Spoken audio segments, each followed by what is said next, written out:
மேலும் ஒரு அண்மை செய்தியை பார்த்து வருகிறோம். தஞ்சையில் காலையிலேயே கனமழை பெய்து வருகிறது. கனமழையால் வாகன ஓட்டிகள் கடும் அவதிக்குள்ளாக இருக்கிறார்கள். எதிரில் வரும் வாகனங்கள் தெரியாத வண்ணம் மழை பெய்து வருகிறது. அண்மை செய்தியாக பார்த்து வருகிறோம். தஞ்சாவூரில் காலையிலேயே கனமழை பெய்ய தொடங்கியிருக்கிறது. இதனால் வாகன ஓட்டிகள் கடும் சிரமத்திற்கு உள்ளாகி இருக்கிறார்கள். எதிரில் வரும் வாகனங்கள் தெரியாத அளவிற்கு கனமழை பெய்து வருகிறது. அண்மை செய்தியாக பார்த்து வருகிறோம்.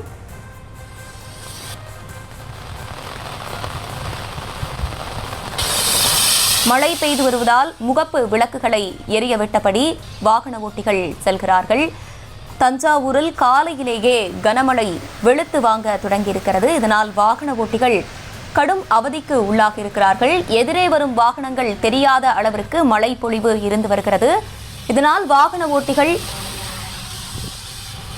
முகப்பு விளக்குகளை எரியவிட்டபடி சென்று வருகிறார்கள். அண்மை செய்தியாக பார்த்து வருகிறோம். கனமழையால் மக்கள் வீடுகளுக்குள் முடங்கி இருக்கும் ஒரு சூழ்நிலையும் தற்போது ஏற்பட்டிருக்கிறது. தஞ்சையில் காலையிலேயே கனமழை வெளுத்து வாங்கி வருகிறது. கூடுதல் விவரங்களை செய்தியாளர் ராஜகுமாரன் வழங்கிட கேட்கலாம். ராஜகுமாரன், வணக்கம். முழு விவரங்களை வழங்கலாம். அதாவது வணக்கம். தஞ்சை மாவட்டம் முழுவதும் பரவலாக 2வது நாளாக மிதமான மழையானது பெய்து வருகிறது.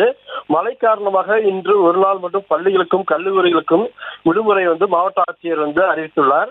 வங்கக்கடலில் உருவாகிய காற்றழுத்த தாழ்வு மண்டலம் காரணமாக தஞ்சை மாவட்டத்தில் ஆரஞ்சு அலர்ட் அறிவிக்கப்பட்டிருந்த நிலையில் கடந்த 2வது நாட்களாக பரவலாக மாவட்டத்தின் தஞ்சையூர், கும்பகோணம், பட்டுக்கோட்டை, திருவிடைமருதூர், திருவையாறு, பேராவூரணி, ஒரத்தநாடு உள்ளிட்ட இடங்களில் விட்டு அங்கங்கே மழையானது தொடர்ந்து பெய்து வருகிறது. பொதுமக்களின் இயல்பு வாழ்க்கை முற்றிலும் பாதிக்கப்பட்டுள்ளது. தொடர்ந்து மழை பெய்து வருவதால் நெடுஞ்சாலையில் செல்லக்கூடிய வாகனங்கள் அனைத்தும் மின் விளக்குகளால் எரியவிட்டு செல்லக்கூடிய சூழ்நிலையே தற்போது ஏற்பட்டுள்ளது. இந்த நிலை மறு அறிவிப்பு வரும் வரை கடலோர பகுதியில் உள்ள மீனவர்கள் கடலுக்கு செல்ல வேண்டாம் எனவும் தெரிவிக்கப்பட்டுள்ளது.